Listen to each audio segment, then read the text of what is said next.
नमस्ते दोस्तों, आप सबका स्वागत है हमारे चैनल साहित्य गैलरी में।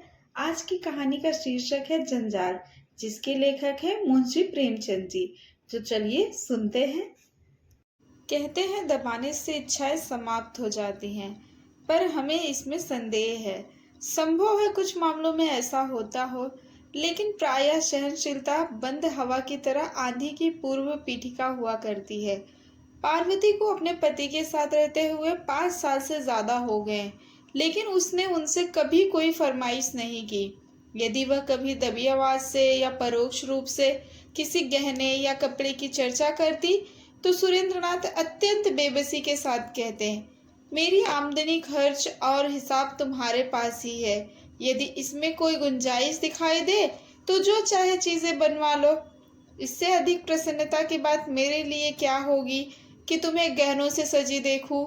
यह उत्तर सुन के पार्वती सिर झुका लेती और सोचती कि मैं सारी उम्र यूं ही नंगी बुच्ची बनी बैठी रहूंगी।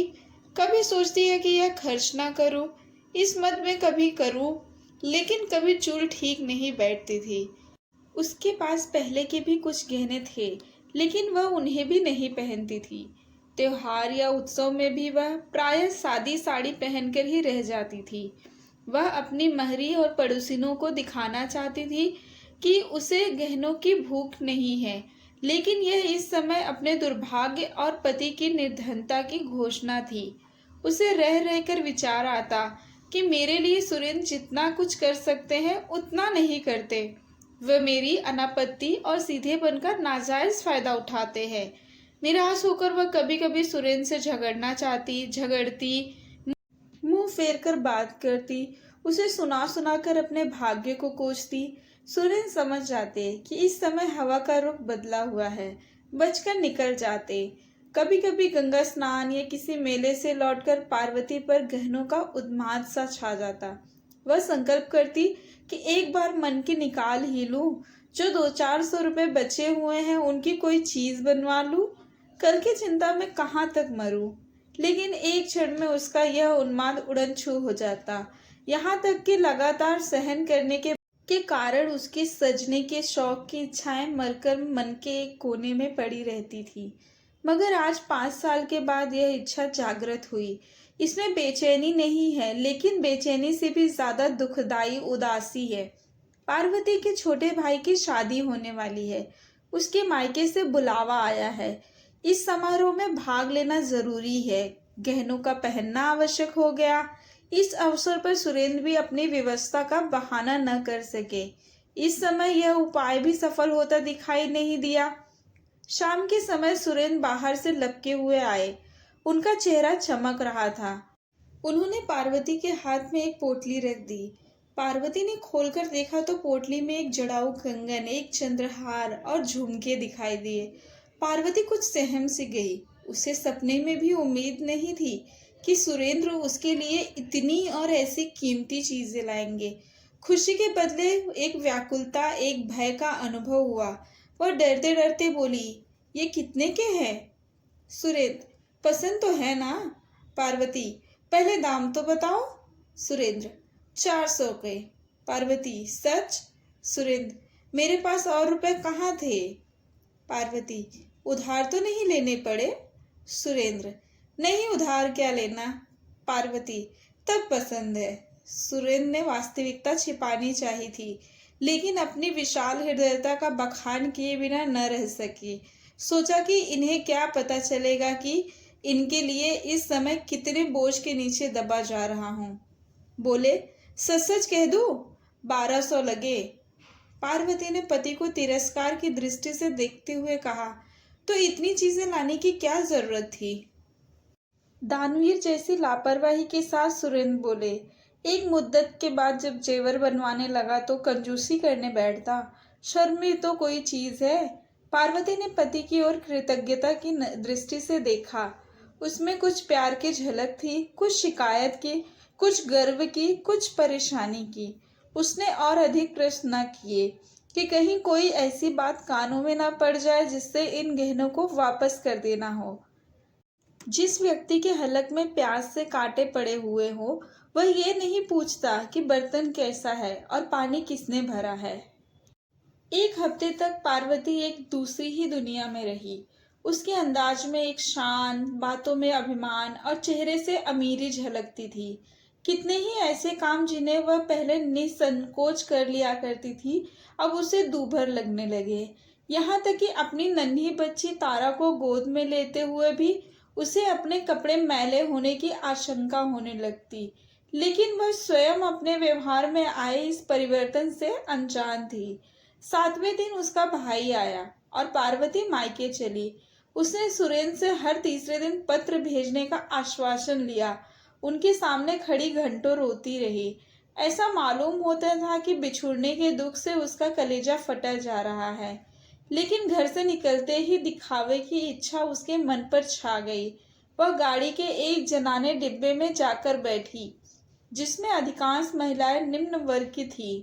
उन्होंने पार्वती को आतंकित दृष्टि से देखा और इधर उधर सिमट गई। पार्वती खिड़की के सामने जाकर ऐसे बैठी मानो इतनी आवभगत उसका जन्मसिद्ध अधिकार हो। उसे गाड़ी में भले खानदान की केवल एक ही महिला दिखाई दी। उसका चेहरा गंभीर था। वह एक साफ साड़ी पहने हुए थी, पैरों में स्लीपर थे, हाथों में चूड़ियां, लेकिन शरीर पर गहने के नाम पर एक तार न था। वह निम्न वर्ग की कई महिलाओं के बीच हाथ पांव सिकोड़े बैठी थी। मन ही मन पार्वती ने कहा, निसंदेह सुंदर महिला है, लेकिन सम्मान कहाँ? कोई बात भी तो नहीं पूछता। एक कोने में दबी बैठी है। शरीर पर 4 गहने होते तो यही सब ऊंची महिलाएं इसका सम्मान करती। नीचे फर्श पर पार्वती के निकट ही एक गरीब महिला बैठी हुई थी। उसकी गोद में एक बच्चा था, जो रह रहकर इतने जोर से खांसता और चीख मारता कि पार्वती मन ही मन झुंझला कर रह जाती। जब उससे रहा न गया तो उसने उस महिला से कहा, तुम दूसरी पटरी पर जा बैठो, इस लड़के के खांसने से मुझे नींद नहीं आ रही है।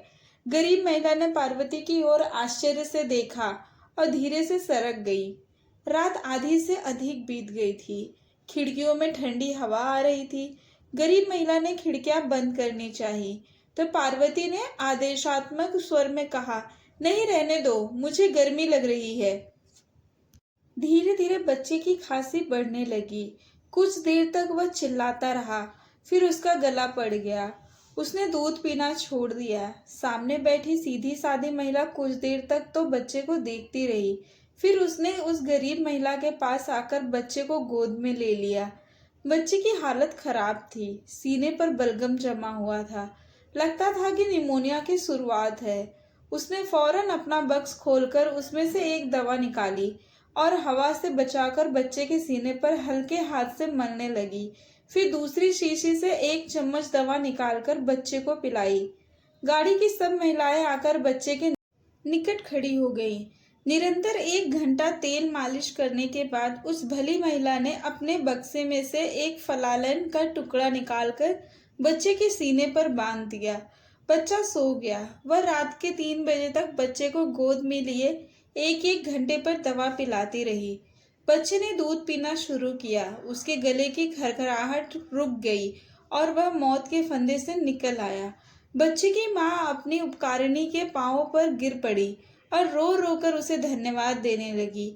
इलाहाबाद में पार्वती और वो सीधी महिला दोनों उतरी। पार्वती का भाई आकर कूलियों को पुकारने लगा। जब कोई कूली ना आया तो पार्वती को ही अपने संदूक, बिस्तर आदि उतारकर भाई को देने पड़े। उसकी रेशमी जाकर चिरक गई। उधर उस गंभीर सीधी सादी महिला ने जैसे ही अपना बिस्तर उठाया तो लपक कर एक महिला ने उसके हाथों से बिस्तर ले लिया। दूसरी ने उसका संदूक उतार लिया। तीसरी ने उसका दवाओं का बक्स उठाया और कई महिलाएं उसे धर्मशाला तक पहुंचाने आई। बीमार बच्चे की माँ बार बार उसके आगे हाथ जोड़ती और पैरों पर गिरती। दूसरी महिलाएं भी उससे गले मिली। ऐसा लगता था मानो कि वे अपने किसी आत्मीय से बिछुड़ रही हो। लेकिन किसी ने पार्वती की बात भी न पूछी। उसके जाने से सब महिलाओं को सच्ची खुशी हुई, मानो सिर से एक बला ही टल गई। अब उन्हें जरा कमर सीधी करने की जगह तो मिलेगी। बीमार बच्चे की माँ ने तो उसे घृणा की दृष्टि से देखा और मन ही मन उसे जी भर कोसा। पार्वती ने मन में कहा, इस सीधी सादी औरत ने तो अच्छा ही रंग जमा लिया। सभी महिलाएं अनुचरी बन गई, मानो कोई मंत्र ही फूंक दिया। गंवारों के बीच तो ऐसा हो सकता है, परंतु किसी भले घर में इसे कौन घास डालेगा। पार्वती का मायका शहर से सटी एक ऐसी बस्ती में था जिसे ना शहर कह सकते थे न देहात। वहां शहर की तो एक भी सुविधा न थी, मगर देहात के सभी कष्ट मौजूद थे। न शहर की सड़कें, लालटेन, नालियां थी, न देहात का विस्तार, हरियाली और हवा। वहां का दूध शहर वाले पीते थे, सब्जी शहर वाले खाते थे, लकड़ी शहर वाले जलाते थे। वहां के मजदूर काम करने शहर में जाते थे। खाने पीने की चीजें वहां शहर से आकर ही बिकती थी। पार्वती के पिता के पास कुछ जमीन थी, लेकिन वे मजदूरों की कमी के कारण खेती ना कर सकते थे। उसके दोनों भाई अंग्रेजी पढ़ते और वकालत का सपना देखते थे। भोले भोले से चालाक बनने की धुन सवार थी। बेटी का ठाट बाट देखकर पार्वती की माँ फूली न समाई। उसकी दुनिया उन्हीं इने गिने मकानों और उनके निवासियों तक सीमित थी। वहां के गहने, कपड़े, शादी ब्याह, झगड़े टंटे उसके अस्तित्व की धुरी थे। वह उसमें ही बसती थी और उन्हीं का सपना देखती थी। मोहल्ले में किसी के घर बच्चा पैदा होना उसके लिए पनामा नहर के उद्घाटन से भी बड़ी घटना थी, और किसी घर में एक नए कंठे का बनना दिल्ली के निर्माण से कहीं अधिक शानदार। पार्वती को देखकर बाग बाग हो गई। उसे साथ लेकर पड़ोसियों के घर गई। जो भी उसके कंगन और चंद्रहार को देखता लोटपोट हो जाता। माँ सामने वाले के सामर्थ्य के अनुसार उन गहनों का मूल्य बढ़ाती रहती थी। 2-3 दिन पूरे मोहल्ले में उन गहनों की नुमाइश हुई। पार्वती का सिक्का जम गया, उसका रौब बढ़ गया। पार्वती की चाल ढाल से एक शान टपकती थी। वह खाना खाने बैठती तो नाक सिकोड़ लेती। घी बेस्वाद है, पानी पीती तो मुंह बनाकर ठंडा नहीं है। माँ सबको सुना सुना कर कहती, भला इनसे पूछो घर का साथ सुख यहाँ कहाँ मिलेगा। वहां अपने मन का खाती थी, अपने मन का पहनती थी। यहाँ गृहस्थी में तो मोटा महीन सब मिलेगा, मगर बेचारी में जरा भी ऐंठ नहीं है। वही पुराना स्वभाव है, वही अल्हड़पन। पार्वती की बिटिया तारा पूरे मोहल्ले की गुड़िया बनी हुई थी। सभी छोटे बड़े उसे गोद में उठाते और प्यार से चूमते। कोई कहता बेटी ये हंसली हमको दे दो, तो तारा तोतली बोली में कहती हमाली है। कोई पूछता बेटी ये कड़ी किसने बनवाए है, तारा कहती मेरे बाबूजी ने। शादी का दिन निकट आ गया। रस्म रिवाज होने लगे। मोहल्ले की औरतें बन सवर कर आने लगी, लेकिन पार्वती उन सबकी रानी लगती थी। सभी औरतों की दृष्टि उसके कंगन, चंद्रहार और झुमकों पर ही टिकी रहती। सब उससे दबती, उसका लिहाज करती, उसकी हाँ में हाँ मिलाती। पार्वती को यह सम्मान केवल अपने गहनों के बल पर ही मिल रहा था। बारात चलने के दिन न्योता में सुरेंद्र भी आए। जब वे शाम के समय घर में गए तो मुस्कुराकर पार्वती ने कहा, आज जी चाह रहा है कि तुम्हारी पान फूल से पूजा करूं। मुस्कुराकर सुरेंद्र ने कहा, बना रही हो? पार्वती, नहीं सच कह रही हूँ। इस समय मन यही चाहता है, मैं तुम्हारे इन गहनों में ने मेरा बोलबाला कर दिया। सारे मोहल्ले में धाक जम गई, सबकी सब पानी भरती है। ये ना होते तो झूठे भी कोई बात ना पूछता। अपनी जमा अपने घर में है, लेकिन नेक नामी मुफ्त, ऐसा सौदा और क्या होगा। सुरेंद्र, मैं जानता तो 1-2 चीजें और ले लेता। पार्वती, ओह तब तो सारे मोहल्ले में मैं ही होती। औरत की इज्जत गहने कपड़े से ही होती है, नहीं तो अपने माँ बाप भी आंख से गिरा देते हैं। सुरेंद्र पछताए कि और गहने क्यों न खरीद लिए, भले ही 2-400 और उधार हो जाते, इसकी लालसा तो मिटती। पार्वती को मायके में रहते 2 महीने हो गए। सुरेंद्र को दफ्तर से छुट्टी न मिली कि आकर ले जाते। शादी का सब काम पूरा हुआ, मेहमान विदा हो गए, सन्नाटा सा छा गया। धीरे धीरे पड़ोसियों का आना जाना भी बंद हुआ। पार्वती के गहनों के 4 दिन के साम्राज्य का अंत हो गया। वही गहने थे, वही कपड़े, मगर अब उन्हें देखने में क्या आनंद आता। अब पूरे पूरे दिन पार्वती अकेली बैठी रहती। कभी कोई औरत मिलने आ भी जाती तो बस 2-4 बातें करके ही अपनी राह लेती। किसी को भी अपने घर के कामकाज से फुर्सत न थी। यह अकेलापन पार्वती को बहुत अखरता। मायके से उसका मन उचाट हो गया। उसे पता चल गया कि नए गहने बनते रहने से ही उसकी बात बनी रह सकती है। पुराने तमाशे को कोई मुफ्त में भी नहीं देखता। ओड़ में खास यह हुई कि और भी कई घरों में उसके जैसे गहने बनने लगे। यहाँ तक कि एक मनचले शौकीन बनिए ने, जिसे नमक के काम में बड़ा भारी लाभ हुआ था, कलकत्ते के बने हुए कंगन और हार मंगवाए, जिन्होंने पार्वती का रंग फीका कर दिया। रही सही बात भी जाती रही।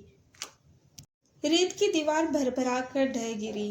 एक दिन पार्वती अकेले बैठी सुरेंद्र को पत्र लिख रही थी कि अब यहाँ जरा सा भी मन नहीं लगता। 2 दिन की छुट्टी मिले तो मुझे ले जाओ। इतने में उसकी बचपन की सहेली बागेश्वरी उससे मिलने आई। वह पार्वती के साथ खेली हुई थी। उसका ब्याह एक गरीब खानदान में हुआ था, लेकिन उसके पति ने रंगून जाकर खूब पैसा कमाया और 4-5 साल के बाद लौटा तो पत्नी के लिए एक मोतियों का हार लेता आया। बागेश्वरी आज ही मायके आई थी। पार्वती ने उसका मोतियों का हार देखा तो आंखें खुल गई। 2,000 से कम का नहीं होगा। पार्वती ने उसकी प्रशंसा तो की, लेकिन उसका दिल बैठ जाता था, जैसे कोई ईर्ष्यालु कवि अपने नौसिखिए की कला की प्रशंसा करने में कंजूसी करे। यह रोग पार्वती की आत्मा में घुन की तरह लग गया। उसने दूसरों के घर जाना आना छोड़ दिया। मन मारे अपने घर में ही बैठी रहती। उसे ऐसा लगता था कि अब औरतें, यहाँ तक कि उसकी भी माँ, उसे तिरस्कार की दृष्टि से देख रही है। पहले गहनों की चर्चा में उसे एक विशेष आनंद मिलता था। अब वह भूल कर भी गहनों की चर्चा नहीं करती, मानो अब उसे इस संबंध में मुंह खोलने का भी मन ना हो। आखिरकार एक दिन उसने अपने सब गहने उतार कर बक्से में रख दिए और ठान लिया कि इन्हें खोलूंगी नहीं। इसे इन गहनों को खरीदने पर पछतावा होने लगा। दिखावे की चाह में जिंदगी के सुख चैन में बेकार खलल पड़ गया। वह बिना गहनों के ही अच्छी थी कि यह मुफ्त की उलझन तो नहीं थी। घर के रुपए गंवाकर यह सिरदर्द खरीदना बड़ा महंगा सौदा है। तीज के दिन पार्वती की माँ ने कहा, बेटी आज मोहल्ले की सब औरतें स्नान करने जा रही हैं, तुम भी चलोगी? पार्वती ने उपेक्षा से कहा, नहीं, मैं नहीं जाऊंगी। माँ, चलती क्यों नहीं? बरस बरस का त्योहार है, सब अपने मन में क्या कहेंगी? पार्वती, जो चाहे कहे, मैं तो नहीं जाऊंगी। क्वार के दिन थे। सुरेंद्र को अभी तक छुट्टी नहीं मिली थी। पार्वती ने जन भूलकर उन्हें कई चिट्ठियां लिखी, पर इधर 2 हफ्ते से पत्र लिखना बंद कर दिया था। उसे अपनी जिंदगी बोझ लगती थी। मोहल्ले में बुखार और चेचक का प्रकोप था। कोई किसी के घर आता जाता न था। नाश्ते के बदले घरों में काढ़ा पकता था। अस्पताल में मेला सा छा गया था। वैद्य और हकीम पत्थर के देवता बने हुए थे। एक दिन पार्वती की माँ ने कहा, बेटी आज शीतला देवी आ रही हैं, चलो उनसे मिलाएं। पार्वती, शीतला देवी कौन है? माँ, यह तो नहीं जानती, मगर कभी कभी यहाँ आया करती हैं। औरत क्या है, देवी ही है। पार्वती, क्या करती हैं? माँ, यहाँ तो जब आती हैं बीमारों की दवा दारू करती हैं और किसी से एक पैसा भी नहीं लेती। पार्वती, तो घर की मालदार होंगी। माँ, नहीं, सुनती हूँ कि सिलाई करके गुजर बसर करती हैं। ब्याह के बाद ही पति हैजे से मर गया, उसका मुंह तक नहीं देखा, तब से इस भांति काम कर रही है। पार्वती, तो क्या अभी उम्र अधिक नहीं है? माँ, नहीं, अभी उम्र ही क्या है, नारायण ने जैसी शक्ल सूरत दी है वैसा ही स्वभाव है। किसी महल में होती तो महल जगमगा उठता। ऐसी हंसमुख, ऐसी मिलनसार के पास से हटने का मन नहीं होता। जब तक यहाँ रहती हैं भीड़ भाड़ लगी रहती है, पूरा मोहल्ला घेरे रहता है। इतने में महरी ने आकर कहा, बहू जी, शीतला देवी आई हैं और पाठशाला में बैठी हुई हैं, लड़कियों से कुछ पूछ रही हैं। कई लड़कियों के तो इनाम भी दिए हैं। मैं भी जाती हूँ, जरा दर्शन कराऊं। माँ ने कहा, अरे तू पानी तो भर दे, न जाने कब तक लौटेगी।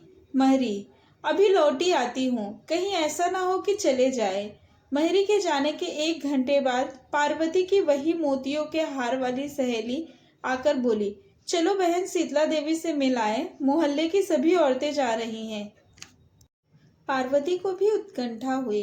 तारा को एक अच्छी सी फ्रॉक पहना दी, परंतु स्वयं वही सादी सी साड़ी पहने हुए शीतला से मिलने चली, गहने नहीं पहने। जब दोनों सहेलियां पाठशाला में पहुंची तो औरतों और बच्चों की भीड़ जमा थी। शीतला देवी जमीन पर बैठी हुई बच्चों को देख रही थी और बक्स से निकाल निकाल कर दवा देती जाती, मानो पेड़ों की छांव में एक उजला कुंड था। वैसा ही मौन, गंभीर और सुंदर शीतल की आंखों में एक चित्ताकर्षक पवित्रता झलक रही थी। पार्वती ने उसे पहचान लिया। वह वही सीधी सादी महिला थी जिसे उसने गाड़ी में देखा था। पार्वती ने देखा कि इस औरत के सामने मैं कैसी निकृष्ट हूँ, और कुछ मैं ही नहीं, मोहल्ले के वे सभी औरतें जो गहनों से गोंदड़ी की भांति सजी हुई हैं, इस औरत के सामने सेविकाओं की भांति खड़ी है। यदि ये सभी अपने को सोने से मढ़वा ले तो भी क्या इनका ऐसा सम्मान हो सकता है? इससे बात करके कौन निहाल नहीं हो जाता? और जो बीमार है वे तो मानो बिना दाम के ही गुलाम हैं। सचमुच इसी का नाम सम्मान है। यह क्या कि चार औरतें आवे और आंखें मटका मटका कर हमारे गहनों का बखान करने लगे, मानो हमारा शरीर नहीं बल्कि गहनों की नुमाइश का मैदान ही हो। आज से 1 महीना पहले शायद इस प्रकार के विचार पार्वती के मन में न उभरते, लेकिन आजकल गहनों से उसका मन फिरा हुआ था। सामान्य रूप से दार्शनिक विचारों के मूल में निराशा और उदासी ही होती है। पार्वती चित्रलिखित सी खड़ी शीतला देवी का तौर तरीका, बात करने का ढंग और आत्मनियतापूर्ण व्यवहार ध्यान से देखती रही। वह सोचती थी, यह औरत कितनी सुंदर है, लेकिन इसके साथ ही इच्छाओं से कितनी मुक्त है। मैं सम्मान की भूखी हूँ, लेकिन मैं जिसे सम्मान समझती थी वह यथार्थ से कितना दूर है। मैं अभी तक छाया के पीछे ही भाग रही थी, आज उसका वास्तविक रूप दिखाई दिया है। जब शाम ढल गई और भीड़ छटी तो शीतला देवी की दृष्टि पार्वती पर पड़ी। वह उसे तत्काल पहचान कर बोली, बहन तुम्हें तो मैंने रेलगाड़ी में देखा था। पार्वती ने कहा, हाँ, उस दिन मैं यहाँ आ रही थी। शीतला देवी ने पार्वती को सर से पांव तक देखा और फिर उसकी सहेली बागेश्वरी की ओर प्रश्नवाचक दृष्टि से देखा। मुस्कुराकर बागेश्वरी ने कहा, कुछ दिनों से गहने नहीं पहनती। शीतला, क्या गहनों से नाराज है? बागेश्वरी, इनका मन ही जाने। पार्वती, आप भी तो नहीं पहनती। शीतला, मुझे ये मयसहीर कहाँ, मैं तो भिखारिन हूँ, बहनों की सेवा करती हूँ और पुण्य के मार्ग में वे जो कुछ दे देती हैं उसी से अपना पेट पालती हूँ। पार्वती, मुझे भी अपनी जैसी भिखारिन बना दीजिए। शीतला देवी हंसकर उठ खड़ी हुई और बोली, भीख मांगने से भीख देना बहुत अच्छा है। रात में जब पार्वती लेटी तो शीतला देवी का चमकता चेहरा उसकी आंखों में नाच रहा था, जो उसके मन को खींच लेता था। उसने सोचा, क्या मैं शीतला देवी बन सकती हूँ? तत्काल सुरेंद्र उसके सामने आकर खड़े हो गए। तारा रो रो कर उसकी गोद में आने के लिए मचलने लगी। जीवन की इच्छाओं की एक बाढ़ ही उठ खड़ी होकर टक्कर मारने लगी। नहीं, शीतला देवी बनना मेरे वश में नहीं है, लेकिन मैं एक बात कर सकती हूँ और वह अवश्य करूंगी। 1 सप्ताह में पार्वती अपनी ससुराल आ पहुंची। सुरेंद्र ने उसका मुरझाया मुंह देखा तो आश्चर्य से बोले, गहनों से रूठ गई क्या? पार्वती, पुराने हो गए हैं, नए बनवा दो। सुरेंद्र, अभी तो इन्हीं का हिसाब चुकता नहीं हुआ। पार्वती, मैं एक उपाय बताती हूँ, इन गहनों को वापस कर दो। वापस तो हो जाएंगे? सुरेंद्र, हाँ, बहुत आसानी से। इन 2 महीनों में सोने का भाव बहुत चढ़ गया है। पार्वती, तो कल वापस कराना। सुरेंद्र, पहनोगी क्या? पार्वती, दूसरे गहने बनवाऊंगी। सुरेंद्र, और रुपए कहाँ है? पार्वती, उन गहनों में रुपए नहीं लगेंगे। सुरेंद्र, मैं तुम्हारा मतलब नहीं समझा। पार्वती, ये गहने जी के जंजाल है, इनसे मन भर गया। इन्हें बेचकर किसी बैंक में जमा कर दो, हर महीने उसका ब्याज दे दिया करना। सुरेंद्र ने बात हंसी में उड़ानी चाहिए, लेकिन पार्वती के हाव भाव से ऐसा दृढ़ संकल्प प्रकट होता था कि वे उस विषय में गंभीरता से विचार करने पर विवश हो गए। दूसरे महीने में शीतला देवी के नाम 12 रुपए का एक गुमनाम मनी ऑर्डर पहुंचा। कूपन में लिखा हुआ था, यह तुच्छ धनराशि स्वीकार कीजिए। ईश्वर की इच्छा हुई तो यह धनराशि स्थायी रूप से प्रति माह मिलती रहेगी। आप इसे जिस भांति चाहें खर्च करें। अब से दुआएं ही मेरा आभूषण होगी। ये धातु के टुकड़े तो जी के जंजाल है, इनसे मेरा मन भर गया है। तो आखिर में पार्वती इस जंजाल से निकल ही गई। यह कहानी यहीं समाप्त होती है। फिर मिलेंगे एक नई कहानी के साथ।